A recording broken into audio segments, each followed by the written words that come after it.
we're in a let's push record and see what happens kind of mode. So it says that. Wait, I gotta go back to.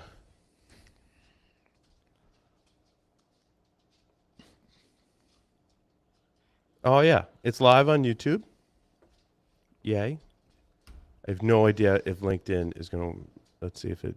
Oh yeah, and it sent the notification. Well, hopefully people tune in. We are going to get started. We are recording and live streaming. Fantastic. This is a, push record and see what happens. Should be the title of the episode. I like it. All right, you ready? Yeah. Welcome, everyone, to Stogie Geeks, episode number 382. I am, of course, Paul Asadorian, your host for this episode, along with Mr. Joe Hozempa. How's Joe, it going? welcome. Hey. Everyone else got busy today, so Joe and I are like, you know what? This is like therapy for me, right? Like I don't have a therapist. This is my therapy. So yeah. I gotta get my therapy session in and do some podcasts. Yeah, let's do it. The Stogie Geek hosts may come and go like the wind. That's it. But Yeah, people got busy. I'm Jeff in. Jeff was double booked.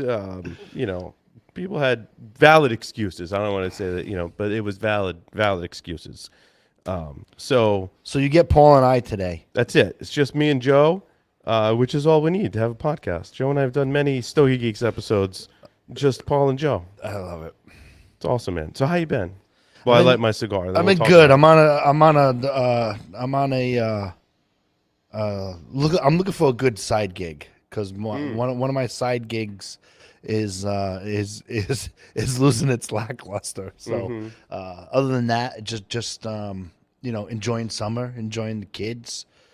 School is out, so now they're in summer camp. So you're kind of in summer mode. Looking forward to going to Hilton Head. I've been doing a lot of fishing. Oh, really? Yeah, Interesting. the kids. Fresh or salt water? Salt water. We live in Bristol. So, Yeah. And anywhere you just drive and just cast. Right. Yeah. In there. What have you been catching? Some scup and A couple of scup. Yeah. Believe it or not, catching baby crabs with the kids with the kids fishing poles because I have mine. But they keep catching crab, like little baby crabs. Yeah.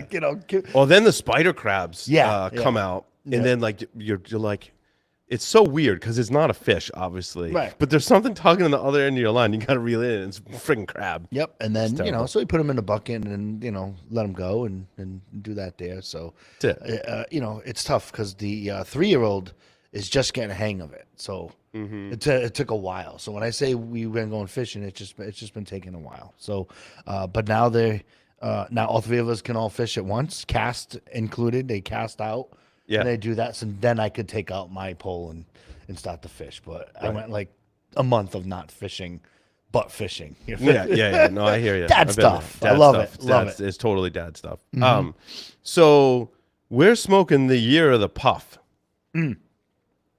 Which is this is an interesting cigar. What's interesting is that I didn't realize that it was going to be available. I should be tracking that stuff maybe a little more closely. But the cigar shop next door, Havana. Oh, we forgot to mention the sponsors. So make sure you visit the Havana Cigar Club, which is almost next door, sort of pseudo next door. It's a long story. In the same building as our studio. And it's a great place to enjoy drinking a cigar, the Havana Cigar Club right here in Warwick, Rhode Island. Joe, you actually work there part-time. You fill in here and there. I worked there. It's funny. I work there 1 or 2 Fridays a month because of the schedule. And some of the people are like, you only work twice a month? I'm like, yeah. Like, wow, that's some pretty good work if you could find it. Right? I'm like, yeah, well, but yeah, it's actually super cool. It's given me. I also work 2 Saturdays a month over at the Breakwaters Lounge as well, and it's still. I don't want to say it keeps me in the game. I thoroughly enjoy it. Like I enjoy walking around talking about cigars. I enjoy cigar culture. Yeah. And I get a chance to just do it and then smoke some new cigars and talk about cigars some more. So it's super cool. Nice. You know, It's awesome. it is. It is. So, yeah. And sometimes when they hire someone new, I get to train them and stuff like that, and see what they like to smoke and kind of nerd out. Thus Stogie Geeks. Thus, Stogie Geeks. Our other sponsor for this episode is, of course, ThreatHunter.ai. They have teams that watch when you're not watching, 24 hours a day, 7 days a week. They help you with all your security and cybersecurity needs. Their tagline, I love it. Your brand deserves more than just managed detection and response. It's certainly a white glove service. Jim runs a great platform over there at ThreatHunter.ai. Unfortunately, Jim can't be with us this week, but certainly go check them out if you're in need of cybersecurity services. All right. So the year of the puff. So I went next door, and they're like, we're getting in this special cigar. We're not releasing them until, I think it was a Friday, a few Fridays ago. Mm-hmm. They're like, they'll be on sale in the morning, and like they're one and done. So I went in the morning, and I bought like 4 of them, mostly to make sure we had enough to smoke and review for the show. And so, tell me, do you know a little more about the backstory behind this cigar, Joe? The Pravada Cigar Club, right?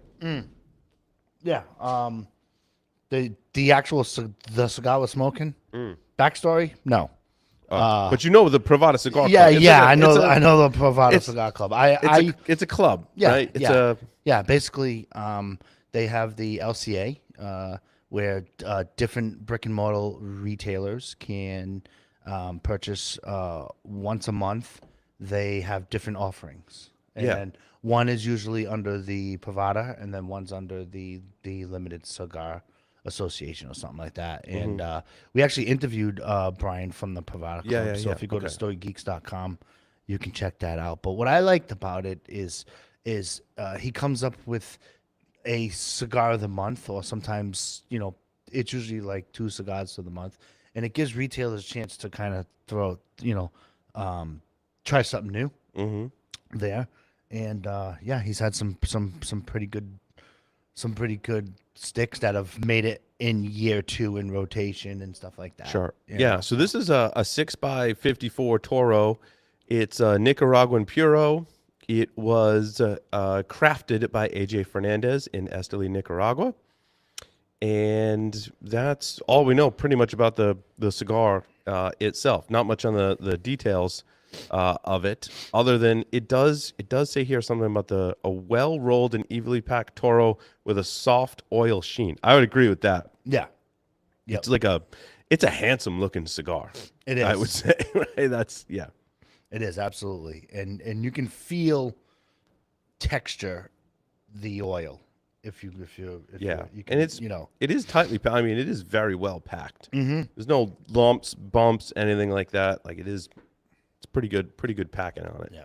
The leaf on it is very, very neat. It looks. That's what it's like, a handsome cigar, right? There's no blemishes in the wrapper or anything like that. Right. It's just a beautiful looking cigar. Really cool packaging too. I can hold up the package here. So each one comes in one of these little boxes. It's I have my own camera. Year of the Puff. Yeah, you get your own camera there too. Look at that. We both got a pretty box with awesome colors on it and such. Yeah. Comes in cellophane inside the box. I don't remember what I paid for these. Well, they weren't terribly expensive. No, they're around that 18 to 20. I don't remember them being that stick. much. I don't remember what I paid for them. 20. But yeah. No, we got 2. Well, some cigar shops were offering them 2 sticks for $39.99. So it came with another stick with the Year at the Puff. I got you. And then I think these were probably, I don't know, because I only work once. See, what I like about working twice a month is like every day is like my first day in the humidor. Right. You know what I mean? Because by the time they did the promotion and sold them, it was gone. So right. Yeah. Awesome. So, what was I going to say? Sorry, I was just checking to make sure all the audio visual things are in fact working, which I think they are, which is good. Hopefully people can hear us. I can actually get into the chat. Yeah, we're not used to Yeah, where this is our own producing yeah. and doing a We're show. starring and producing in our own podcast. So it's it's You gotta make you have it's- some delays in the process it's a thing. of doing that. It's certainly a thing. Yeah. It's so funny. I had those like panic moments. I'm like, is it actually recording? It's recording our audio, right? I'm like, oh my god. Yeah, it's recording the audio. Looks pretty good. Looking good. I'll push record over there on the mix just to, if we missed the first introduction of the show. I don't know. I don't think we did. I think we're good. So what was it? Oh, so this is a pretty good score. I've used this is the first one you've smoked, Joe? Yes. Okay. Yep. So you're only we just lit these up as the show was starting. So what's your impression so far? It's a neat looking cigar. You get that Nicaraguan burst, white pepper. Yeah. And then, it's jarring good. I can't wait till it kind of gets going. But yeah, it's overall. I've been getting into a lot of AJ stuff too. Yeah. Like I wasn't into them. I smoked them. Right. I was like, but I'm really starting to get into that. So excited to see either my palate reform to that type of profile, or because like I said, working in a retail shop, like we sell a ton of them, and then they always ask. It's a popular store brand. It is like that. It is like that a brick and Perdomo. mortar. A brick and mortar. Like Yeah. most places will carry the AJ Fernandez New World, and I like the Connecticut in the Corona size. I think that's a good stick. I haven't had one in quite some time. Yeah, it's a Corona Gorda 5.5 by 46. I like in that line, and the San Latano stuff is pretty good too. And there's some different sizes in the San Latano. Yeah, the San Latano in the Northeast, it's like doesn't sell. It Really? retails, yeah. Interesting. Yeah. But like this is where the metamorphosis of the cigar bar versus the cigar shop. Like you got to have someone in the humidor that can kind of guide people. We're just having that conversation. towards Yeah. Like what you sell in a brick and mortar shop depends on two things, right? Your clientele and then whoever's working the humidor. Yes. Right. Yep. And so like if some places aren't carrying a stick because it didn't sell, it's one of those two things, obviously. I mean, it's, it is what it is. And from when Stogie Geeks was on a little bit more frequently and the listeners would email me, they say, you always talk about the brick and mortar, but a brick and mortar is an hour and a half drive away from my house. Oh yeah. So it's weird to have. So for me to have not jump in the car and go to a choice of cigar shops, like we in Rhode Island, we have a choice of. Oh my God, we've talked 40, about it. right? Yeah. It's still, and it's like most of them have stayed in business. There was one that closed recently. Where was that one that closed recently? I saw them on Facebook. Boulevard. Yeah. Was Boulevard. that was Providence? It was Pawtucket. Pawtucket. Yeah. Okay. Yeah. Okay. Pawtucket, Rumford line, but yeah, so it was right off of Newport Avenue. Yeah, I mean, if you're not out in that area in I mean, not that Rhode Island's that big, but just know, like, if you live in Rhode Island, driving more than 20 minutes is most people don't want to do that. Yeah, but I couldn't. It's amazing to me, like how people would build these like man sheds or smoke in the garage with a heater and have a pool table or whatever and do all of that stuff. And I've always just went to a cigar shop. I mean, yeah. I take my computer and go to a cigar shop. So there's a lot of shops in Rhode Island, and to my knowledge, only one is closed recently. And most of them have a lounge. And some of them moved around. But, like, for the most part, man, like, there's, like, if you're out and about in Rhode Island, you're going to come across a cigar shop, which is a sharp contrast to the state just to our north in Massachusetts. Right. Not the case, because the laws in Massachusetts really drove the cigar shops out years ago. That's why Dave at the Two Guys Smoke Shop moved to New Hampshire. Yeah. And it's interesting because some of them are for sale in there. And then, I speak to a lot of cigar shop owners, obviously, as we do, because we're sitting there with a computer and they start talking to us, or they know us. But And it reminds me of, remember when we traveled to the Marconi Center? So I was San Francisco, Yeah. right? This is right before COVID, like Yeah. February there. It's one of the things I actually like about San Francisco is that one cool cigar bar. Yeah, the Occidental. I think that's what it's called. Right? It's the lady that runs. I forget her name. She's awesome. Yeah, yeah. And they had to like make everyone an owner because you can't be an employee in an establishment that smokes. So they hack the system, and it's a great little. But it's like the only place. Yeah, yeah. Which is crazy. Which good for them. I hope they stay in business and do really well. Yeah, but you know how like the cigars like kind of like on like a menu-ish. It was like a menu or a table card, right? Yeah, you get that in a you don't get that in Rhode Island. No, you walk into a humidor. Yes. Some humidors have cashier. But like Shelley's in DC too, they give you the menu of the cigars. Yeah, I wonder if that's going to be like the next step in the Northeast culture of that. If it's going to be like But I think if the cigar lounge is the destination and you're just going with a bunch of friends, right? And it's more about the company and like the experience than it is about the cigar. And I don't want to like discount the cigar as part of this experience because it very much is. But I think it's different. Like when we go out to Shelley's with my friends, it's not about me perusing the humidor and talking to the shop owners about cigars. Like I'm there with my friends. We look at the list and we make recommendations for each other on the cigars. And then, we carry on and mingle and have a good conversation with cigars. For me, I like you talked about the people that have to drive more than an hour to a cigar shop, right? What I like about the retail experience, I like walking in the humidor and going, like, what do you got here? Like, what's people like? What do you like? Like, what do you recommend? And let me peruse around and find something that I haven't smoked before and just try it or whatever, right? Yeah, totally. And that's the nice part about retail too, is you can go buy just one cigar, right? It's almost like your flight of whiskey if you go to a bar. Yeah. Right? You can try a bunch of things to see what you really like before you make an investment in it. Which, I mean, you can do online.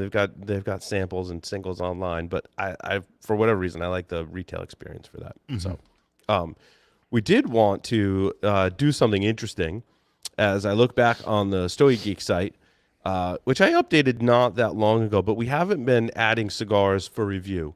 And I hope this is something we can get back to. I'm thinking like once a week, we choose 3 cigars, take pictures of them, give them a rating kind of thing. Like we used to review like on every episode, we'd have like lists, man, like on our computers, right? The picture when we'd have like lists of like 5 to 10 cigars. And I was like, and that's how we ended up with this huge database on the website of cigars that are rated. But I think now I like 3 cigars each and we talk about them kind of thing and get the pictures uploaded. So 3 cigars for every week for each host. Okay. Right? Yeah, I feel like if I can snap 3 pictures of 3 cigars and review 3, that's achievable. Okay. Right? Sure. I think so. We'll try it. I was going to ask you, like, well, are we going to get back to? Yeah, I think we should to that. Well, you know what it did is when I went back and looked in this database so we have it. If you go to the Stogie Geeks website, stogiegeeks.com, you can on the right hand side scroll down to Stogie reviews, and our rating system is all there, and they're categorized by the rating that we've given them. So you can click on the Oasis level cigars. And Joe and I thought it would be fun to just go through like some of the Oasis level and some of the Fight Chuck Norris and talk about like where these cigars are today. Can you even get them today? What would you smoke that maybe came close to that? I don't know. Some of these cigars we'll start with the Oasis category. Some of these cigars, dude, are like they just don't make them anymore. Some of them are just gone, which is sad. It's sad. I mean, but also I appreciate that, like, if they can't get the tobacco to make that same exact cigar, that they discontinue it. And there could be other reasons why they discontinue it. But okay, how do you want to do this? So we're going. I don't know. Just randomly poke. I mean, so the first one in there is.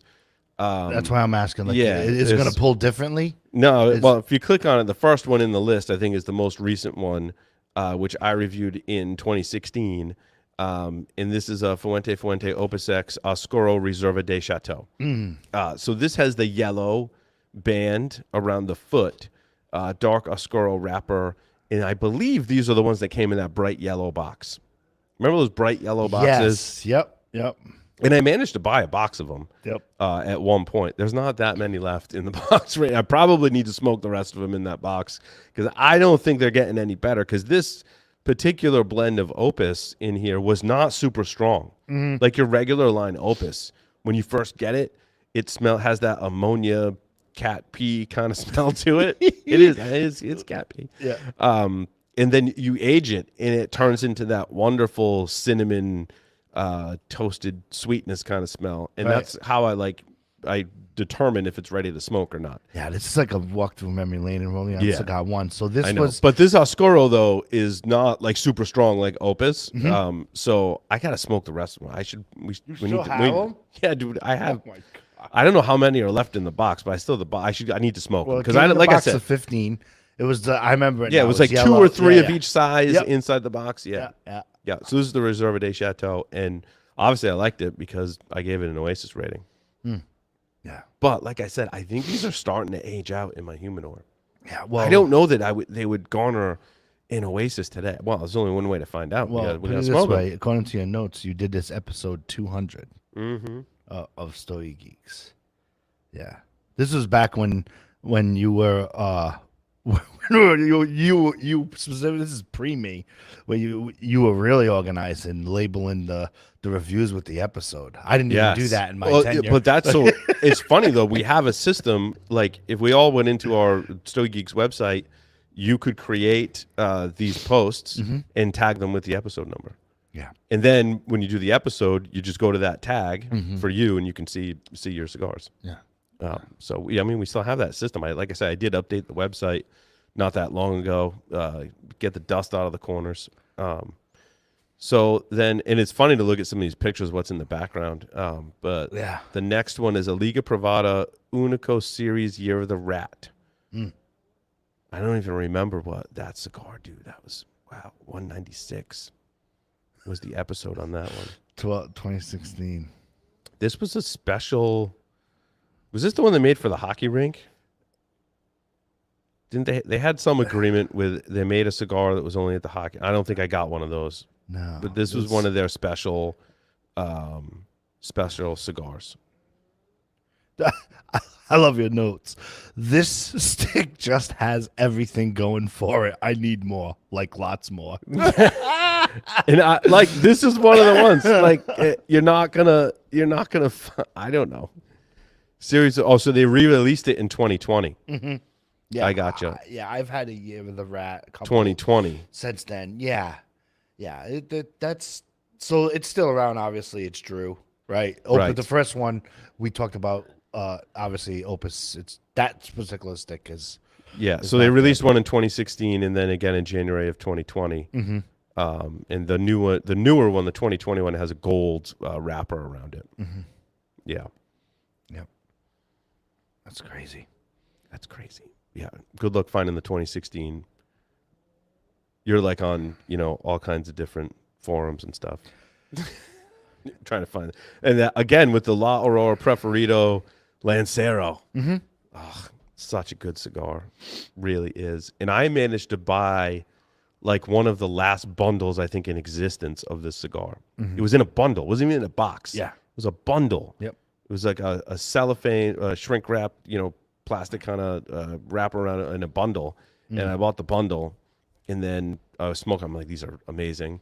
And then basically straight from the factory, they told me like, no, like that was the last of them. Like, we're not making them anymore, and we don't have any more other than people's personal collections, and that's it. Yeah. So I still have some of these left.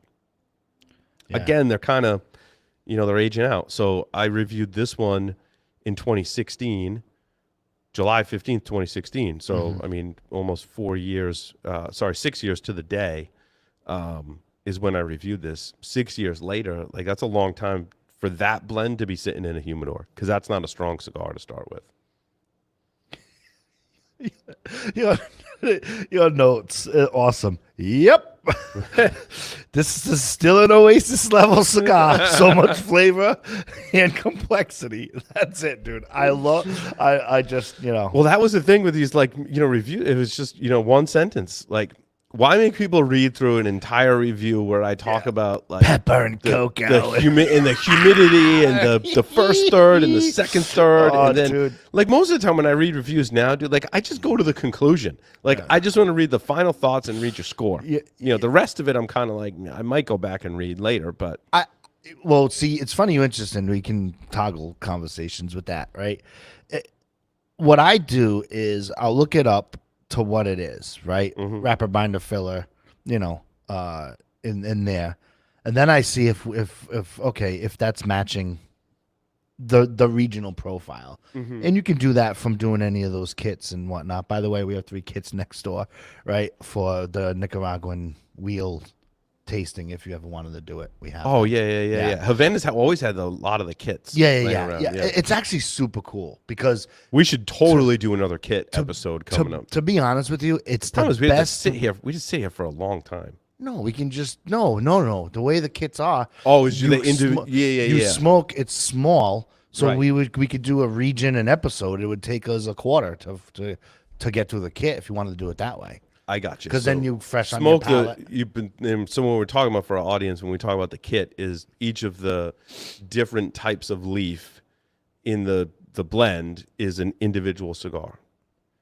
No, yes, but it's regionally specific around Nicaragua. Oh, okay. So when they say it's Jalapa Valley Yeah. Nicaraguan, That's what they- or the different regions in Nicaragua. So it's a puro of that plant from that region. Yeah, and Right. then Because there's the plant type and then there's the region that Right. it was grown in. right, Yeah. which is That's a super palate Driver. information infusion. But right? let me tell you something. It works because when I interviewed Steve Saka and he corrected me on how to pronounce Ometepe, right? Right. right. It's like I can taste.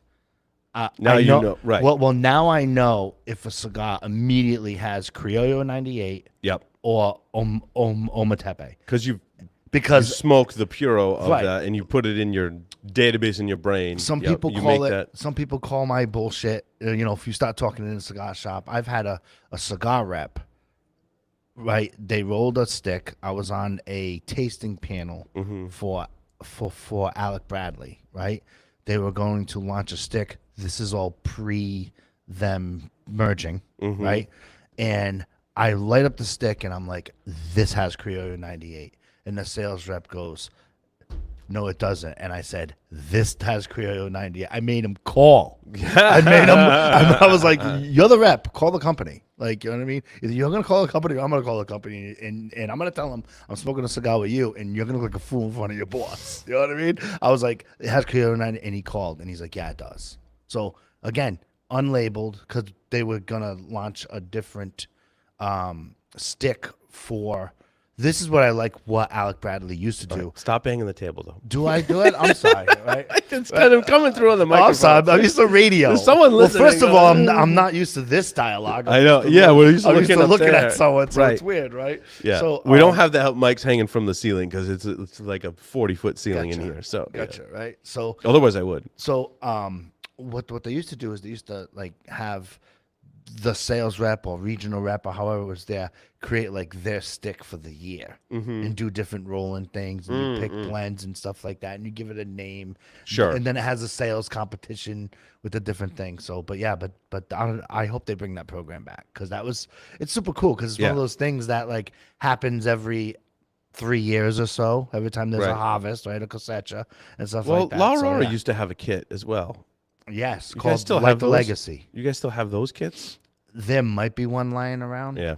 But yeah. But anyway, if you have Stogie Geeks, if you have access to do a kit, and if you have no idea what we're even talking about or whichever, you can send an email to joeh@stogiegeeks.com. It still works, right? Yeah. Okay, cool. Right? Yeah. and then yeah, and I can send you a link and stuff like that. It's so cool because now when you smoke Nicaraguan tobacco, it does train your brain when you go through a stick. Right. And then you'll know like, oh, I don't like that region or that doesn't speak to me. Right. But again, if it's mixed with another binder and filler from another cigar, you can have elements of that. So it's Right. it's a great way to train your palate. All right, where were we? We were still on Oasis rated cigars. Oh, I'm sorry. That's okay. Crown Head's 4 Kicks Mule Kick from 2012. Yes. I like vaguely remember this cigar. I completely still loved Crown Heads as a company. Like, What happened to Crown? Are they still a company? they're still a company. Oh, okay. They're still around. We interviewed John here at Stogie Sure. Geeks as well. But look at this though. This was only listed for $8.95. Yes, and with inflation and the way things going, they're still in that 10, 12. You know, they do have $15, $20 sticks as well. You know what I mean? So But- they re-released this in 2023. Yep. I gotcha. Crown Heads is still around and alive and well and Yeah. See, now they're $12.95 yeah. because prices have crept up across the board. Yep. So And the funny thing is, if you go through their profile with Crown Heads, like you gave this an Oasis, right? mm-hmm. Awesome. That was like one of their OG sticks, you know, when Yeah. Crown Heads came out. You know what I Yeah, mean? it helped put them on the map, I think. Yeah, You for know? sure. Yep, for sure. The 4 Kicks. Yeah, so in limited 2012 was a 5 7/8 by 52, 500 boxes of 10 cigars, and retailed for $8.95 according to Half Wheel. Mm-hmm. And then the price crept up. And so they did a 2017, 18, 19, 2020, 2022. It's hard. Sometimes it's hard to remake that magic, right? Mm-hmm. And we've seen that so many times in cigars. But their profile, the company profile, has developed into other types of sticks as well. And yeah, I wished locally more shops carried them.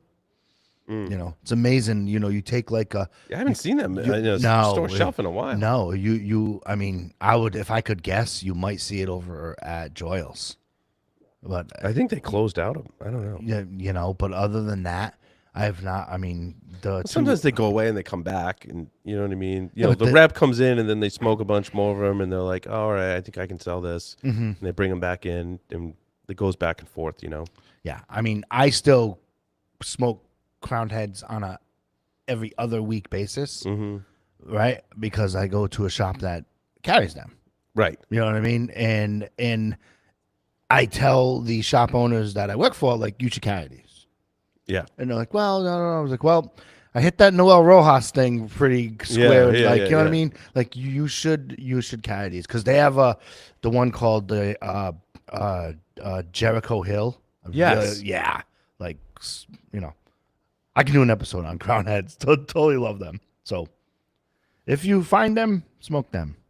Now the Tatuaje Noea Reserva, that's a classic stick. Yeah. Great stick.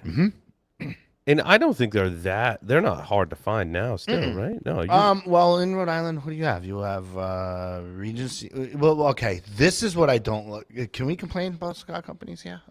Sure. What I don't like about the way Tatuaje is going is they're getting tiered leveled, like Drew. So in other words, if you're a retailer, right, you have to buy X amount to get to buy this Right. level of stick. Drew does it. And what I don't like about the entry level Tatuajes, do not do them justice, right? Yeah. The Tatuaje Noella Reserva, Capra Especial, they make a Lancero, the Tap Black Petite. You know what I'm talking about, right? Their Black Series is awesome. Yeah, like the black. But in order for you to get that on the shelf, you have to get all this other stuff, You gotta move all the other which stuff, is their Connecticut stuff, right? I like that. What is their Connecticut called now? I can't remember the name of it, and I really like it, but it's kind of pricey, so I haven't bought it. Right. So it's so now you got to look at it from a retailer perspective. It's a $14 or $15 Connecticut on the shelf, sitting next to an Ashton. That's $14, $15. Sitting next to a San Cristobal. You know what I mean? But it's got a weird name. What's it called? Negotiant is what it's called. Yeah. It's good. But I don't see a lot of people carrying the Negotiant. Like I said, the only, like, if put it this way, in Rhode Island, if I want a tat, I go to one of three shops if I want to smoke Tatuaje. I got to go to three places. Yeah. You know, because they're all at different levels, which is crazy. Yeah, the Negociant. I see them online for $2.75 for a box of Toros. I like the Negociant a lot, actually, and I want to say I like the smaller sizes of the Negociant, like the Robusto. Yeah. The Robusto, it's $250 for a box. That's the problem. You know? Yeah, because It's a little pricey. Because for Connecticut, at $250, you have now 85 choices, probably 185 choices. Right. And so yeah, it's an Ecuadorian shade wrapper, and I do like it, but it's kind of, you're right, it's up there with the Padron, Connecticut. What is that one called? What is the Padron? They call it Connecticut. Oh, it's in a something. box. It's in a box crush proof case. Yeah. Yeah. There's someone's yelling. Damaso is the yeah. That's the same thing. Both like great cigars, but they are pricey.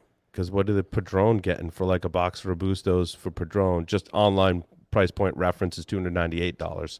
So a little pricier than the Tatuaje.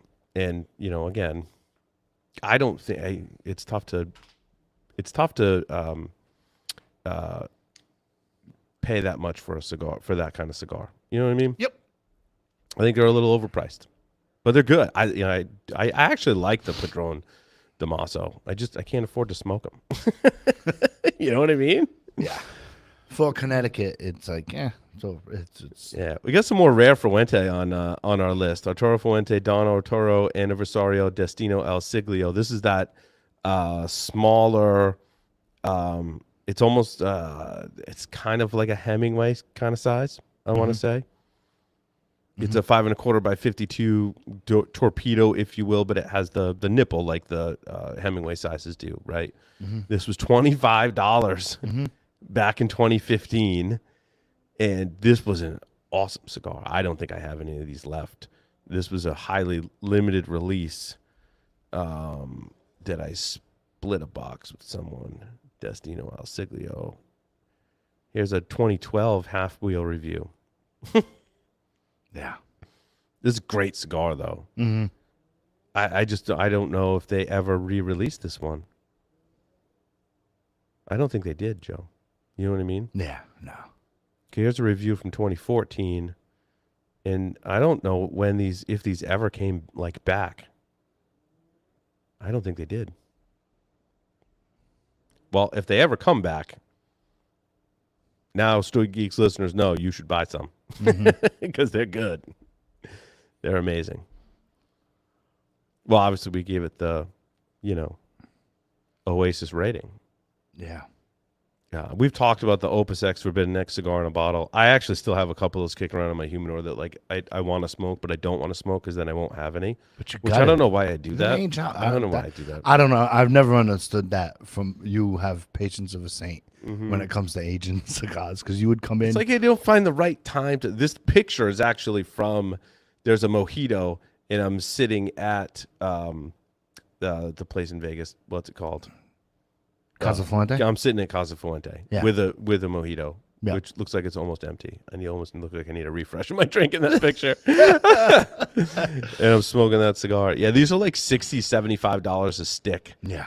6 3/8 by 49. It's an awesome size. It's an awesome cigar. I mean, it is just, cigar is just, don't pay that much for a cigar. It's what, 75? $75 a stick. It's just way too much to pay for a cigar. I was with you at Davidoff Lounge and you bought 250. No, it's $150. It was $150 for one. I still have that in my humidor. I should smoke You it. see, that's great.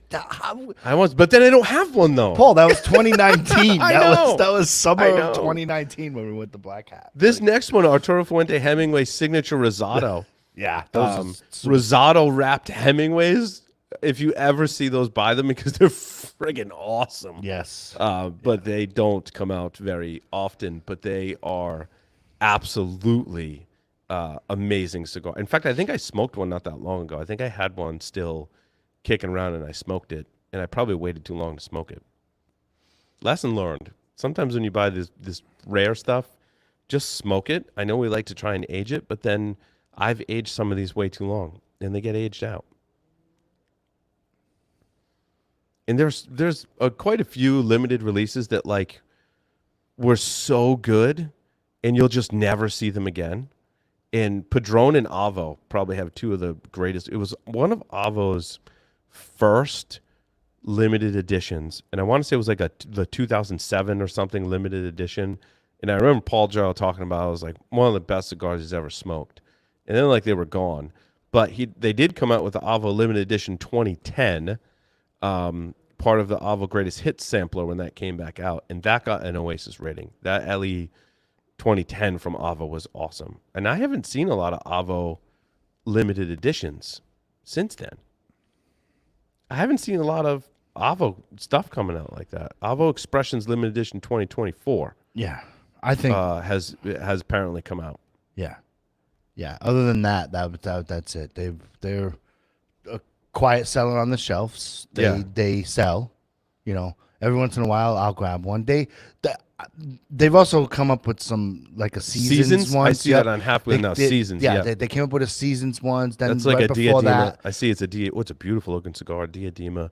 It's a Mexican San Andreas wrapper, Dominican binder and filler, 6 5/8 by 50. It's $18. It's very good. A stick. Yeah. It's a really good stick. Quick rating on the fly. I'd probably do box split with a friend. Half wheel was 87 on the score. Yeah. I'd do a box split with a friend. They are tasty. And then also in between when you release this Oasis rating and that, they've also focused a little bit more on that, the Avo Cinco series. So yes. So they had that. Then they had the seasons and stuff like that. So, you know. There is one cigar that I really miss from Avo, and there was like a Petite Corona in the XO series. I want to say it was an intermezzo, but I could be wrong. It was a small little cigar, and then they discontinued that size from the line. And I'm like, why? That was the best size in the line. I used to buy it by the box. Because, the Avo stuff was, at least back then, reasonably priced. Yeah. Right? We're probably talking almost 10 years ago now, but I was like, oh, I love that cigar. Why did they discontinue it? Mm-hmm. They need to just make it for me. It was good. I don't smoke a lot of Avo today for some reason. I don't know why. Well, again, we walk into a retailer, and other Avo's things cut in front of the line. It's new. We'll try that. I do like the XO, and I want to say the Intermezzo was the Robusto, and it's not as good as that other size that I can't think of the name of that they discontinued, but they are pretty good. I like that little bit of grassy flavor in it. Yeah. And if you age it, we talked about on the show years past, if you age that grassiness starts to go away. So I like it because it's kind of like getting two cigars in one, right? If I smoke when I first got them, it's a very different profile from they age for a few years, and they're still good. This is probably one of my most favorite cigars of all time. Is an Arturo Fuente Opus X Love Affair. I just love that size, pun intended, right? It is just, I think I smoked this one after the Patriots won a Super Bowl, 2015. Yep, February 9th, 2015. Yeah. That was a Super Bowl, right? Yeah, we won. It's around that time. When which one that was, I can't think of it, but back in the day. Does your brain work like mine? Like when you used to do reviews and you take pictures, like you knew where you were. Yes, that's what we're going through. Yeah. I knew where it was. That's one of the things I loved about when we did that. This might have been Atlanta. Was this Atlanta? Yeah. Was it right? No. 2015. No. Now I'm gonna have to look it up. Atlanta was. We should know. Atlanta was 2016. Yeah. If that's my final answer, and I'll try not to bang on the table, but Atlanta was 2016. That was a weird game. That was a weird comeback. Oh yeah. Oh, this was the Seahawks. Yeah. I was stressed after the final play, and I need to go have a cigar, and that's when I lit up. It was celebrating. It's great. Padron 50th Anniversario Maduro. Oh, yeah. This is the one that came in those big humidors Yeah. These you can get. Yeah. The problem is they're $50 a stick. Yeah. They're super tasty. They are just like. But the thing with this cigar, like, it never disappoints. And even if you're paying $50 for a cigar, I tell you what, I just get a ton of enjoyment out of them every single time. Like, it does not.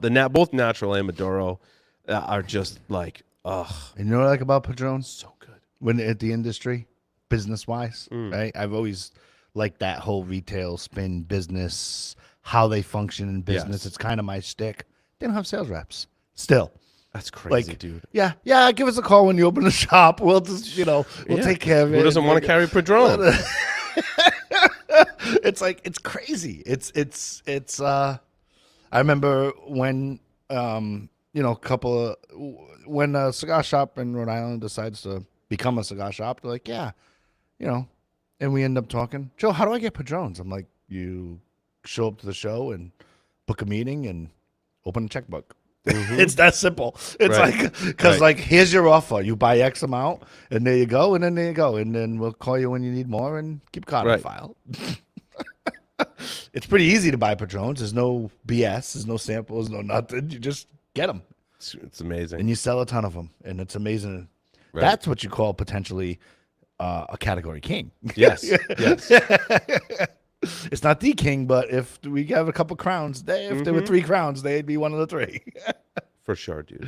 Can't Joel, wait to talk about this next one. Which one? Which one's that? Cubicon. Yeah. Like- Cubanicon. We used to say Cubanicon. Cubanicon. HR Sublime. Whatever happened to Cubanicon? Please tell me what happened to Cubanicon. These were awesome. Like, This was a great cigar. Yeah. But like, I don't know, like I got one of them and it was a new brand in 2014 launched by Cubanicon Cigars. HR brand line was introduced. Yeah. It was awesome. But like, what happened to them? I don't know what happened to them. Are they still in business? Can you still get them? sad. No, not if I'm. Knows my final answer. They're not gone. There's a website. They still have a website. Really? Yeah. Nice. Where they go? Where they located? I don't know. Doesn't say. Cigar brands, Cubanicon. Yeah. I don't think they make the HR anymore though. If I go to their website, they just got a Connecticut Habano and a Maduro. Why do I think after the show we'll be on Linux running a prompt command, pulling who owns the who is for the website, and find out who still owns it. Be like, yeah, right. That's what these cigars. Oh man, it's crazy. Joel Sherman's 75th celebration by Nat Sherman. They did a follow up to this that was not as good, but this one was amazing. And you had to smoke these as soon as they came out. You couldn't age these, if I remember correctly, right?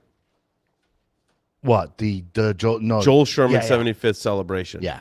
These were like off the truck. You had to just smoke them. Yeah. They're $19 a piece, 7.5 by 46, which was an awesome size. It's like a giant Corona, which is awesome. It was just it was such an awesome cigar. Ecuadorian Connecticut seed wrapper, Dominican binder and filler. And it was just, it was good. But this, again, that was like a one and done kind of thing. And Nat Sherman is no more. We all know that. Yeah. I like Nat Sherman. They were. Yeah, I did too. They were, priced good. I like their always consistent. There was like a silver-ish line. Timeless, was it? Timeless. Yeah, with the little. Timeless with the. Yep. They had some awesome. They were kind of pricey, but yep. I remember buying them at Joyle's. Yep. And then at some juncture, like the blend changed. I bought a box online, like when they were like on their way out, like closing, and it was not the same cigar at all. Yep. At all.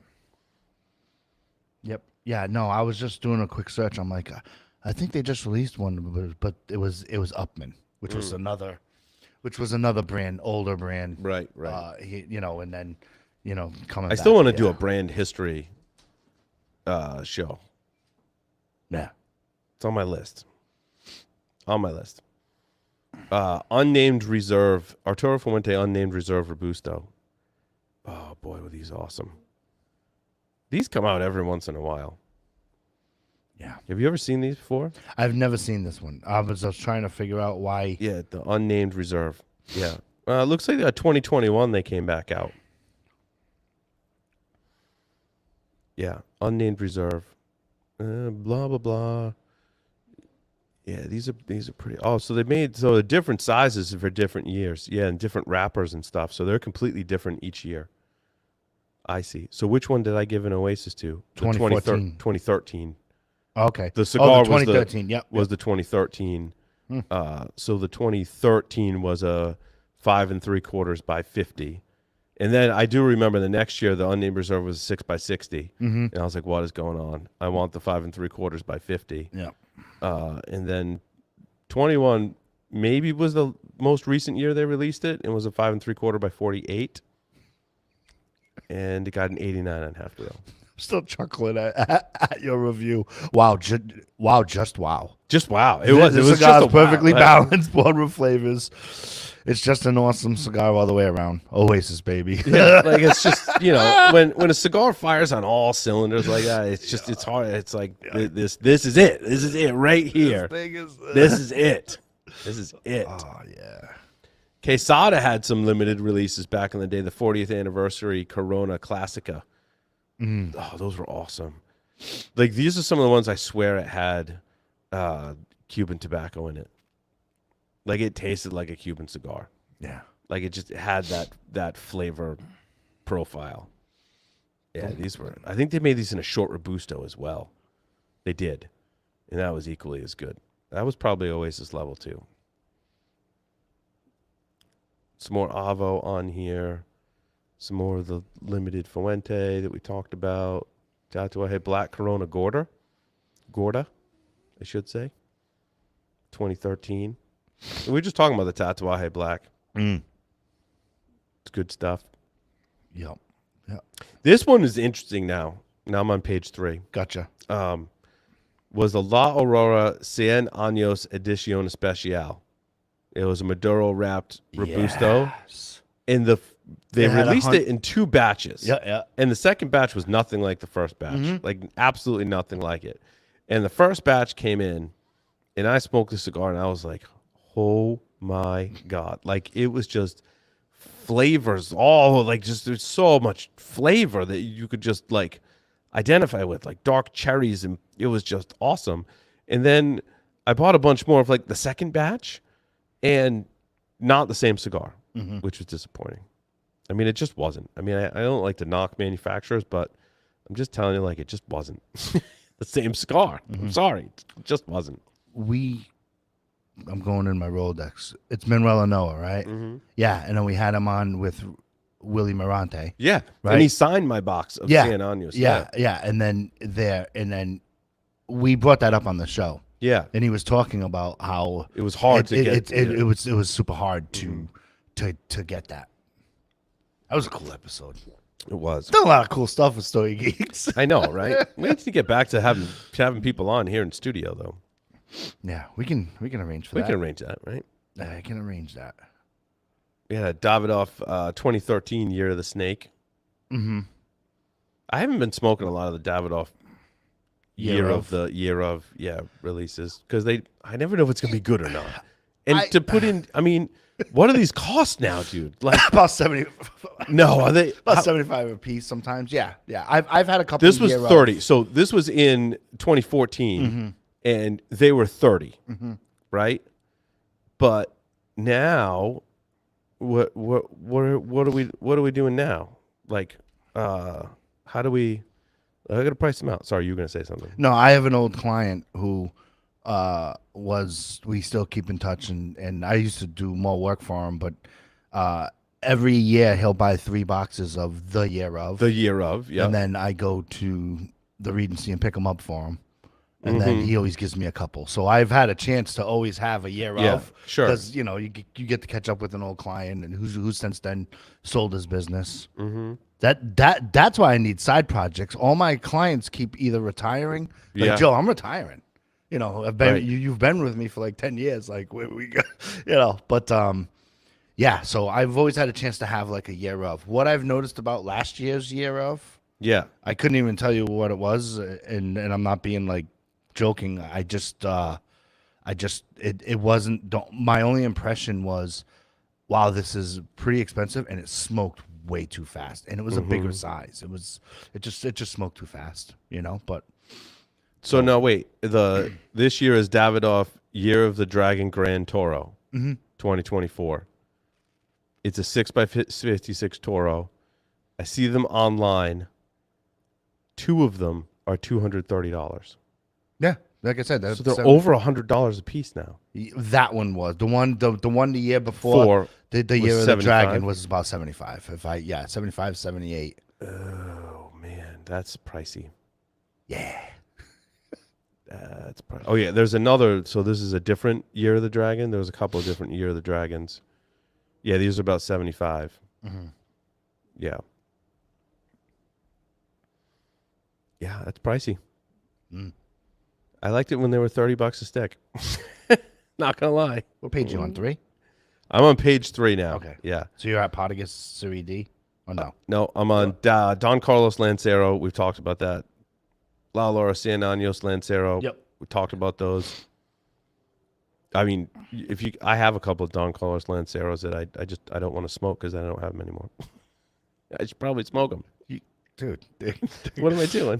What am I doing? Hey, that's like I said, you have the patience of a saint when it comes to aged cigars. So next show, maybe what I should do is on shows upcoming, if I have an Oasis level cigar sitting in my humidor, I should smoke it on the show and tell you if it's still Oasis or not.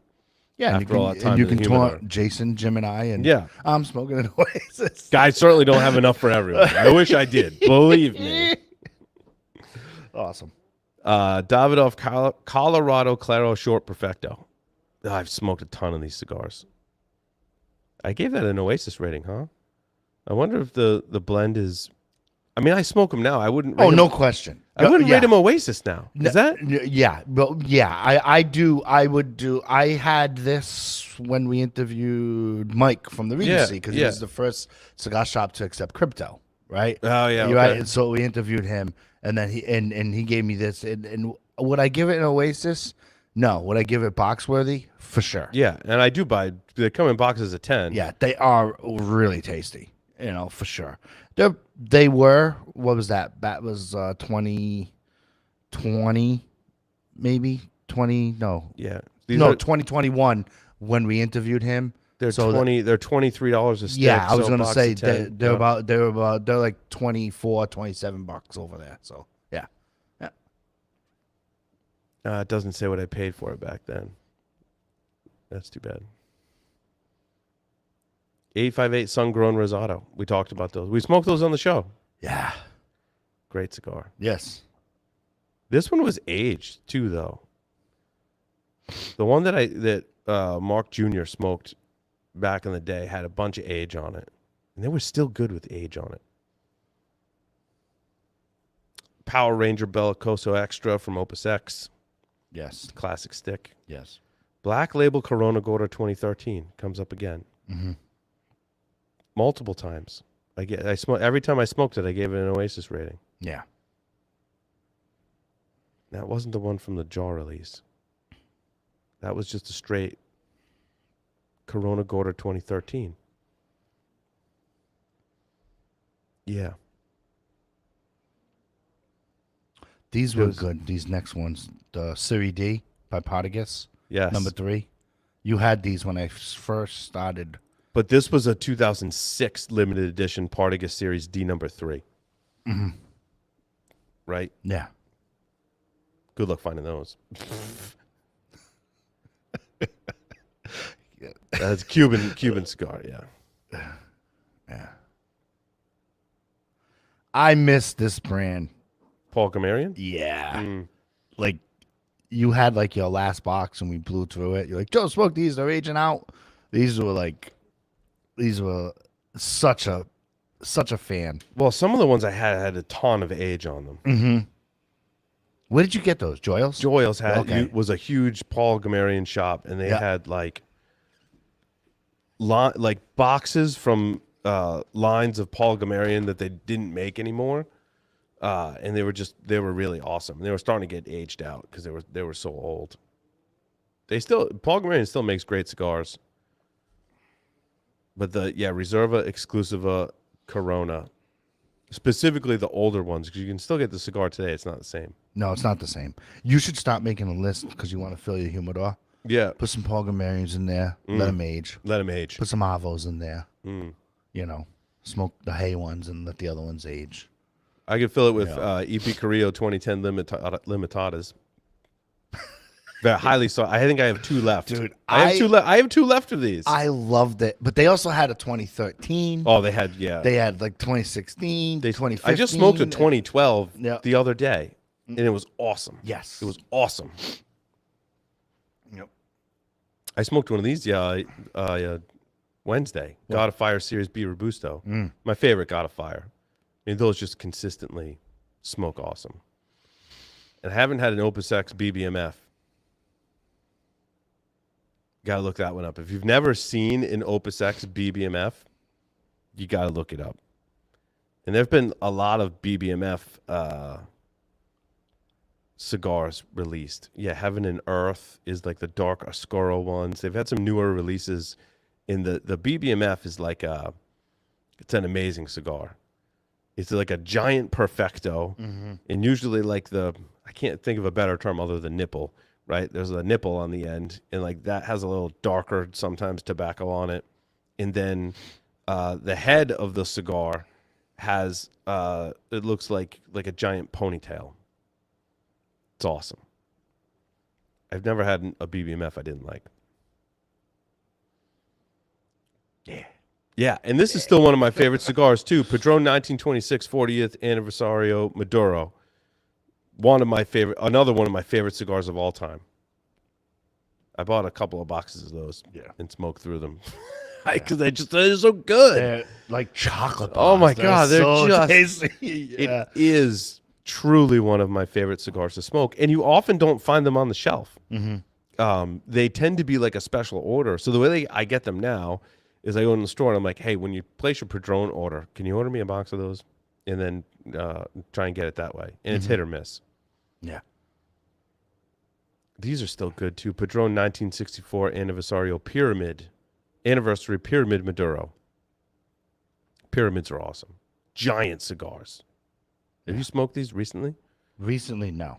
Oh, No. dude, these are good. I think I still have some of these kicking around. It's a good one. A lot of Padrones on here now. Family Reserve 44th Anniversario Natural. More Love Affair. Family Reserve number 45.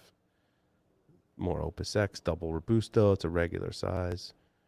This one's probably the most controversial Oasis rated cigar in the history of Stogie Geeks. I'm on page 5 now. Okay, cool. Because I'm like, Yeah, what's I up? jumped around. That's cool.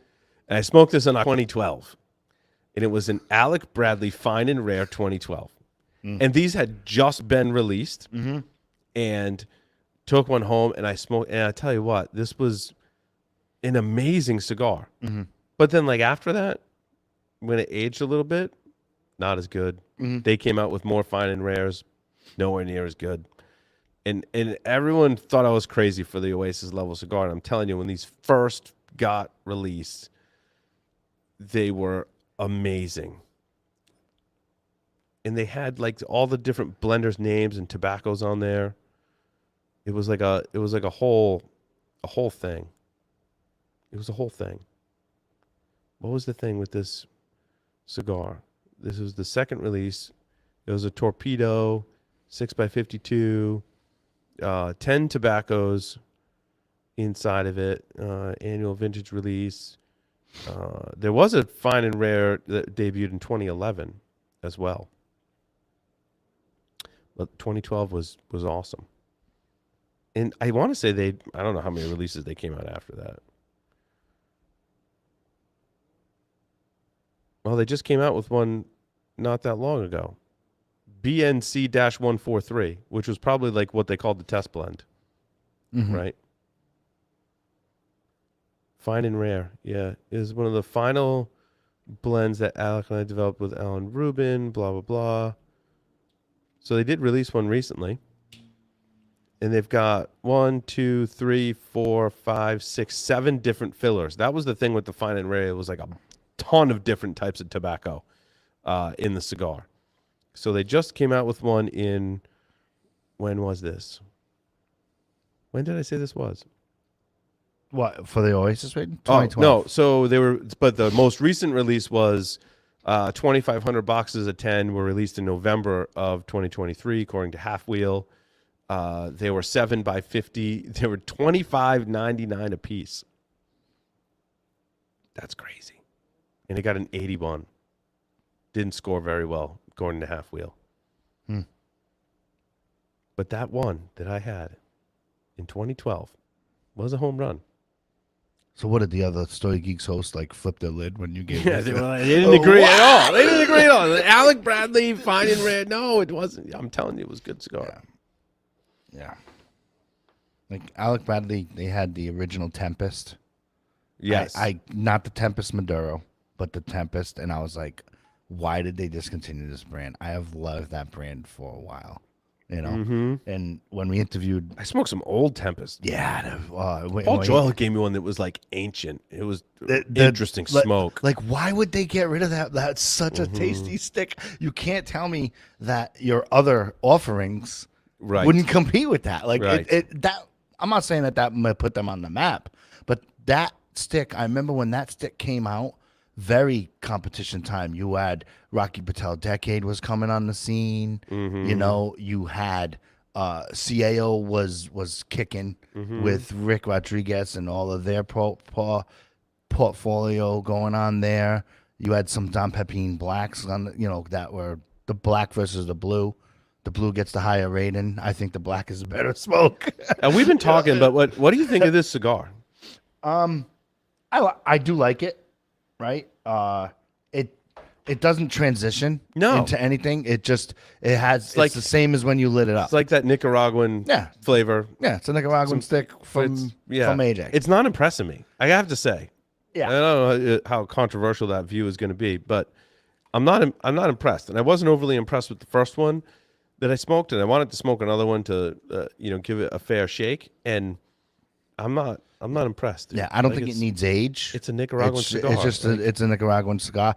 It looks amazing. Like when you take it out of the box and I mean, right down from the packaging, the stick, everything is. But it's like, it's good. It's but cool. smoking wise, it's flavor wise, it's just kind of it's like a cigar. Yeah, it's that good. I'm glad there's no controversy there. For sure. No, dude. Like this next stick, I fell in love with this stick. Oh, which one's? Oh, I got off the Oasis, but go ahead. I'm done. That's okay. This next stick, I fell in love with this stick for a couple reasons. Walked into your humidor, started working here. Yeah. And you introduced me to the La Aurora Cameroon Lancero. Yes. Me and Johnny Blaze, your old producer, we talked about this one already. Still talk about this on Signal. Like, Johnny loved that cigar. Loved that cigar. And he's like, dude, you can't. I'm like, yeah, dude, ride's over. Like, I have a certain number of them at home. Yeah. Still. I fell in love with this stick because it was like, I was introduced to Security Weekly, came over here, started working here. These were readily available. Yes. They're readily available next door because they're Lanceros, so they never sell. Yeah. It was one hell of a summer. They don't sell, It was a special stick for me. I think we bought all of them next door. We did. We bought every single one. Yeah. Yeah. They were priced right. They weren't expensive. Maybe $10, $11. If that. You know what I mean? And so, so definitely agree with that. The La Aurora Cameroon Lancero is amazing. Then you started hearing things, people emailing, like, they had problems with the Cameroon shipment, with the pirates and all of that. So then it got rare, and it's like, it's super cool. A great stick. All right, so we'll go through some. Maybe we'll spend another 20 minutes going or so going. Then we'll call it a show. We'll go through some of the Fight Chuck Norris for me. We won't get through all of them. There's a lot more rated Fight Chuck Norris in a way, obviously, because like Joe said, we were saying before the show, we were kind of stingy with the Oasis rating, right? Obviously, it's the highest rating we can give a cigar. So not every cigar we're going to smoke is going to be an Oasis. So we're kind of stingy with it. And that's why we had to come up with Fight Chuck Norris, right? Yeah, Because there was like, well, this isn't an Oasis stick, but it's better than a Boxworthy, right? And so we needed something in between. And I don't know how we came up with it, but came up with Fight Chuck Norris for him. Did you keep all of your ratings and delete mine when you did the slate? No. I was trying to look for something that I gave an Oasis, and I couldn't find one on the list. But no big deal. Yeah, I only had one or two in my You might not have put them in. We just need to go back and categorize them. Yeah. Because you had to make a special post to get it in this list. I can show you how to do it. Like I said, there's a whole system. There's a whole but you got to make a separate post. Yeah, I'll show you how to do it. It's all good. Yeah. I've only had we one can or still two, do it. so it doesn't matter. Okay, cool. Because we're gonna do that moving forward. So now we're on Fight Chuck Norris. Yeah. So the first one there is Lido Gomez, small batch number 5. Yeah. Oh, it's one of mine. It is one of yours. Hey, there we go. So you do have one. See, like I said, I probably the Lido Gomez small batches have always been awesome. We talked about them on the show. Mm-hmm. You know, obviously there's been a number of different releases. They haven't made a release of this in a long time, I want to say. I think we might have actually talked about this on the show. No, they made it 2019. They made it 2019. And I have not smoked it. I don't think. A lot happened in our lives in 2019. We're rocking and rolling. We were busy in 2019. We're busy as all hell in 2019 Yeah. to miss that. Yeah. So they started in 2006, and through 2015, they were fairly regular with small batch releases. Then from 2015 to 2019 was a little bit of a 4-year drought, and then 2019, according to my ever so brief research, was the last Lido Gomez small batch. Oh yeah, this is when I was doing complexity, flavor, and balance.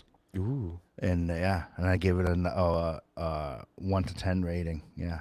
I remember for this cigar, flavor for days. Yeah, Fight Chuck Norris.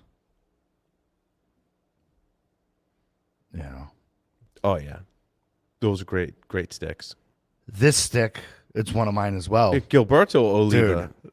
This is like a budget stick, isn't it? But this stick was given to me by a cigar shop owner, and I was like, okay. And I kept it on my computer bag in my humidor for like 3 weeks, right? Just carried it around, never got to it. And then when I finally sat down and lit it up, I was like, wow.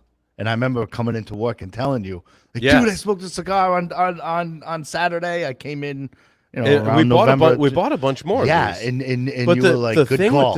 But the thing with this one was the construction. Yeah, was hit or miss. Well, it's a $7 stick. We bought a box, and like almost half the box didn't smoke. Yeah. That was my. But when they did smoke, they were really good. I did agree with your assessment. It is an amazing cigar. And by the way, here in 2024, doesn't smoke. I know a cigar shop that actually bought 10 boxes of these, and they will be on the shelf. So I'm gonna pick some up. I'll bring some in, and we'll see how it. I didn't buy any more because the construction was just really tough. Yeah, really tough. But they were super tasty. They were almost up there with your. I called it. You know how you like that the EP Carrillo New Wave Reserva Toro. Yeah. Yes. I had the label. I was trying to go through the Rolodex, right? How many boxes and bundles did we go through of that cigar, too? Yeah. But yeah, the Gilberto Oliva Reserva Blanc is super tasty, and they're still around. They're still around. Oh yeah, they're readily available. Like I said, it was just construction was.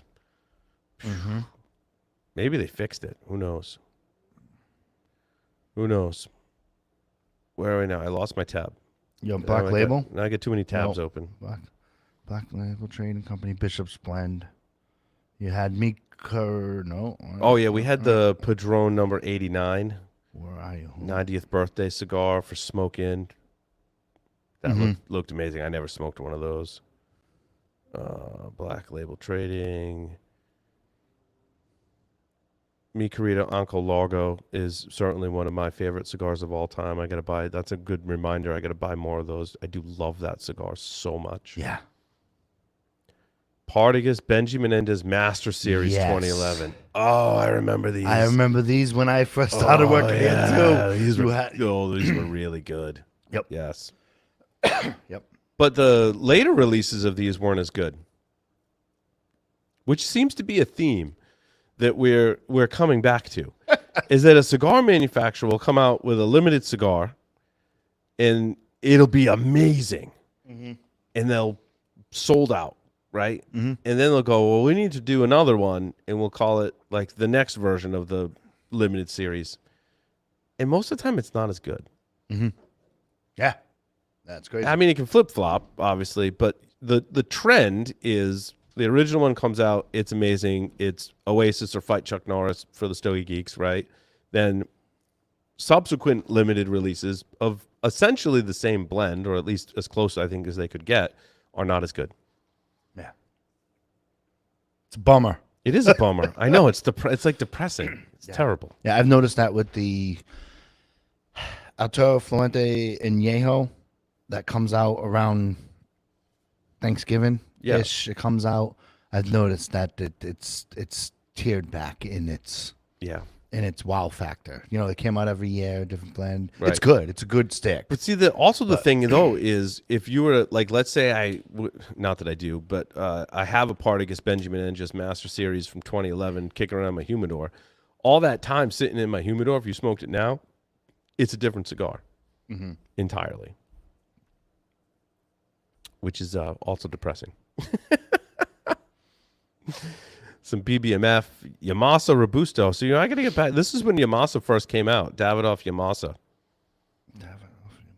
Okay, yeah. Robusto and Toro. I both put Fight Chuck Norris, which is interesting. Now I got to go back. I get some Yamasa and try it again.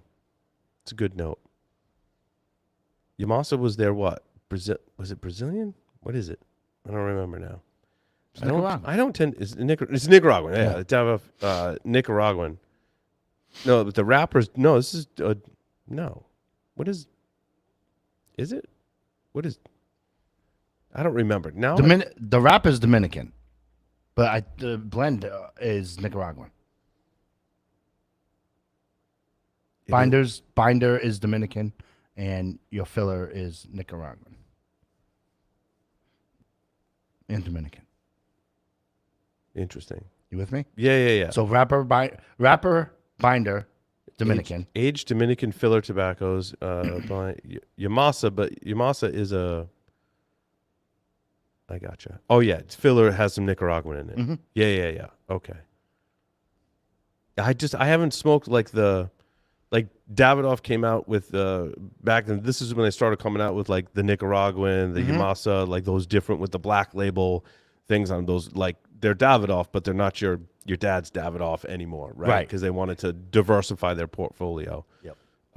To mixed reviews, I don't know. I smoke them now, and I'm like, yeah, it's good, but I don't know if I want to pay the price point, $20 for a Busto, and that was back in 2016. So I got to revisit. I remember Jim saying last time he liked some of the Davidoff. I got to go back to the Yamasa. All right, now I'm on page 2.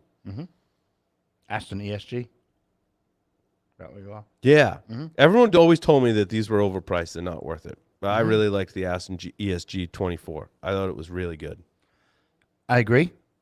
The only thing I don't like about it is when you get right around the label, right, it just falls out of flavor. I think I remember Stogie Santa telling me that. Just too. And to me, but for that price point, it should hold up the whole time. It should hold up the whole time. Like you when you first light it up, you're like, oh yeah, this is gonna be awesome, and it's good.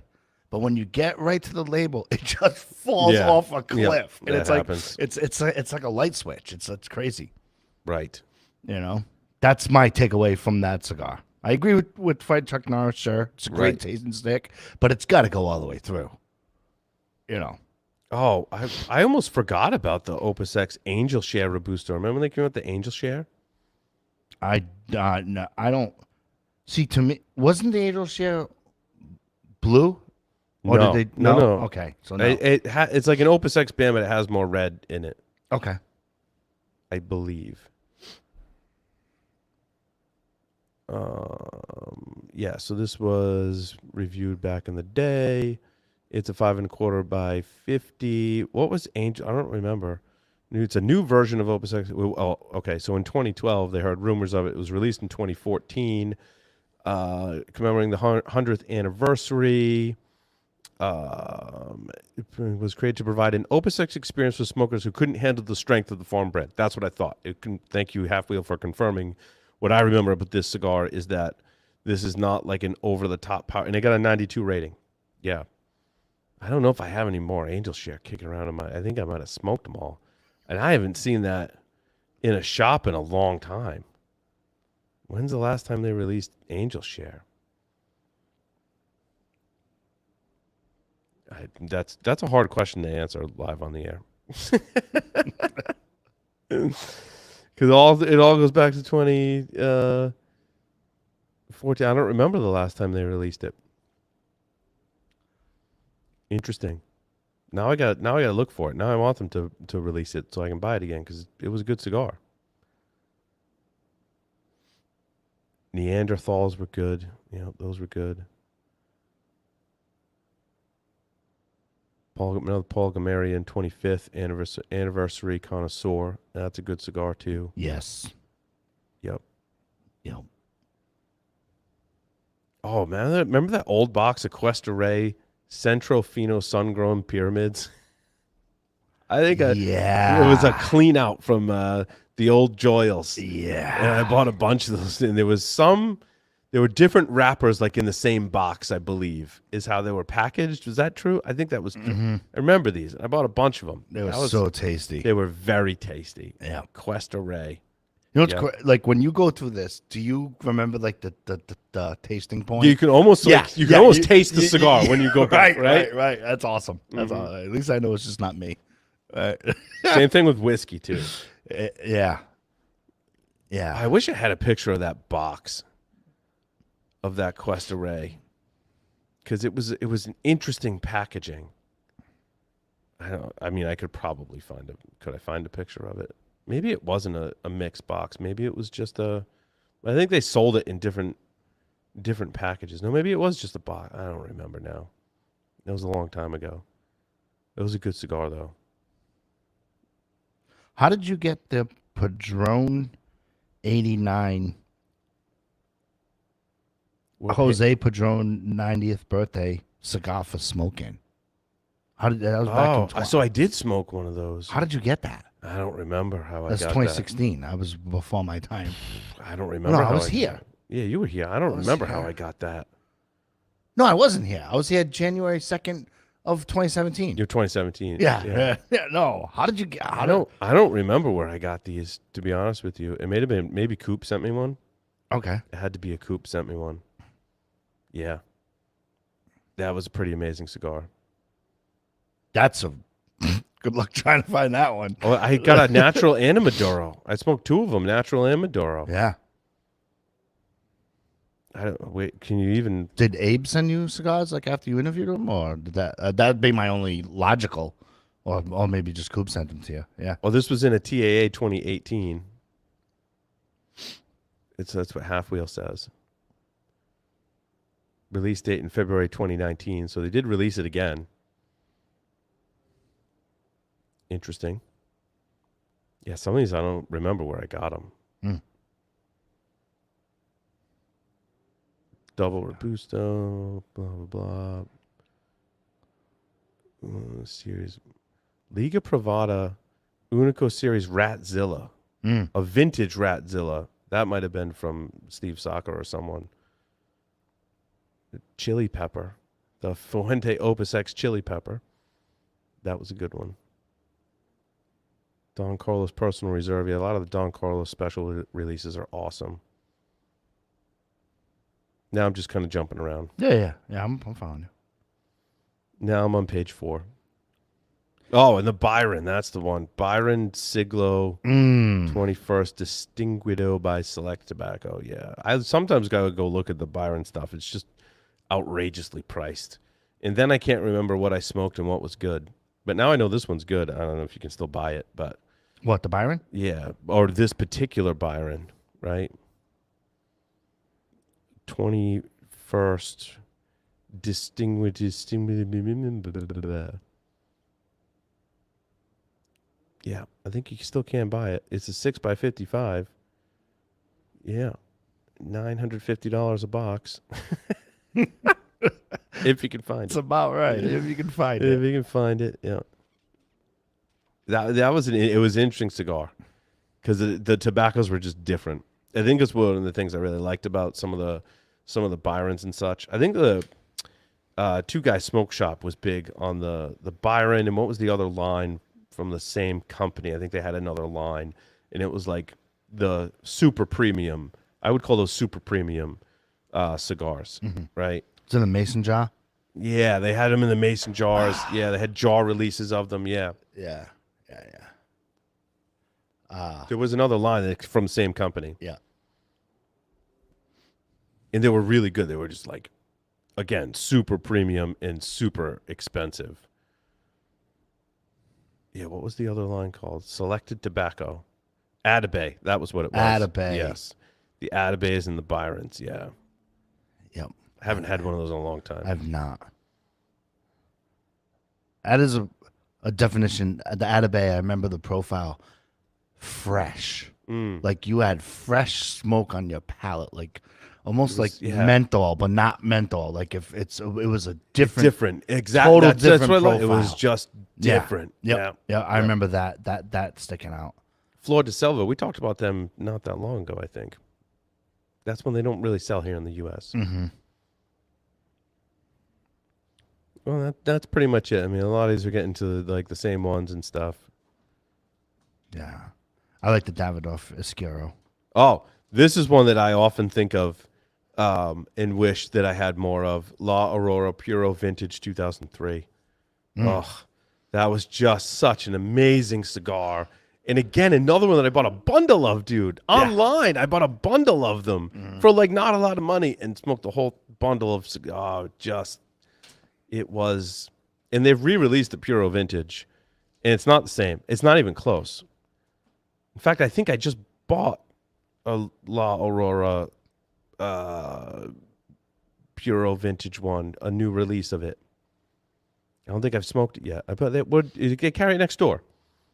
What's the La Aurora special one that you carry next door? The anniversary one. It's in a black. It's kind of like case. it's kind of like a Salomon-ish. Yeah, it's kinda, a 40-year-old version. 40, Yeah. yeah. I don't think I've smoked. I gotta find it. I don't know if I smoked it or not. Yeah. Oh, and that's the other one that was really good. La Aurora Preferido Cameroon #1. Remember, it was the big Preferido.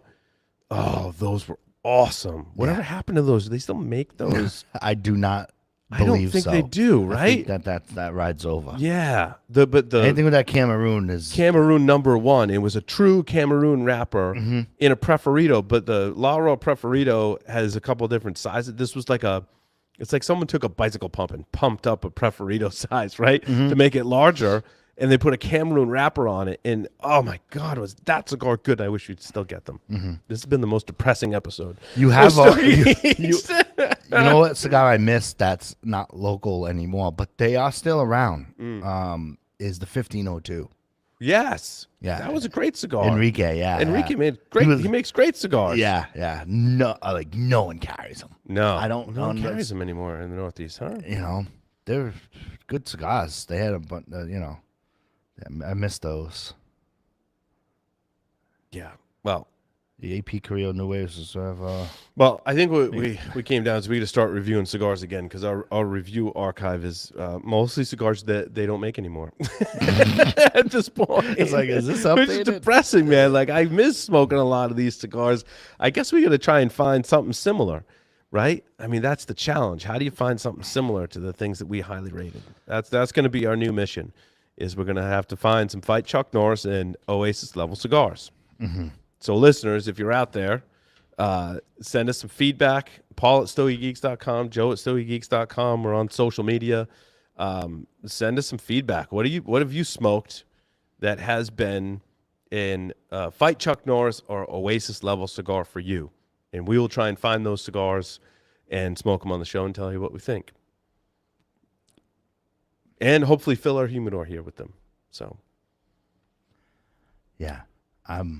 It is a trip down memory lane to go through this. Yes. How about this? The Federal Cigar 93rd Anniversary Reserve 2 by Oliva. What page you on now? Oh, I'm just going down. I am on page 8. Oh, you were all the way on page 8. Yeah, I was scrolling through because I was trying to find some other ones to see, because I noticed the theme. I never remember. I noticed the theme. I don't remember that cigar. I noticed the theme. We were going like La Aurora, Yeah. Padron, Davidoff. Yeah, You know what I yeah, mean? it was. Like, It's telling. It's telling. You know, I think that's a good. But I was trying to find something. But I think that's good for our audience too, right? Like the predominant brands in our top rated cigars are, You should go to page 8, and so we should spend a couple more seconds on this. You have the Hammer and Sickle. Oh, Sochi limited edition 2014. now we're getting cigars like I barely remember. Well, I'm trying to not make it be Padron Davidoff. Yeah. At EP Carrillo Medalla de Oro Federal Cigar 92nd Anniversary had that gold wrapper on the. Oh, those were really good. Like, where did you get that? Yeah, 2014. That, then you scroll down. You have La Tellier Extension de la Rance ER13. Yeah, now we're just. Yeah, that's all right. Well, let's call that a show, and we're gonna go back. We're gonna smoke some of the cigars if we still have them or can find them that we rated Oasis and Fight Chuck Norris, and we'll talk about them on the show. So thank you everyone for listening and watching this edition of the Stogie Geeks Show. We'll see you next time.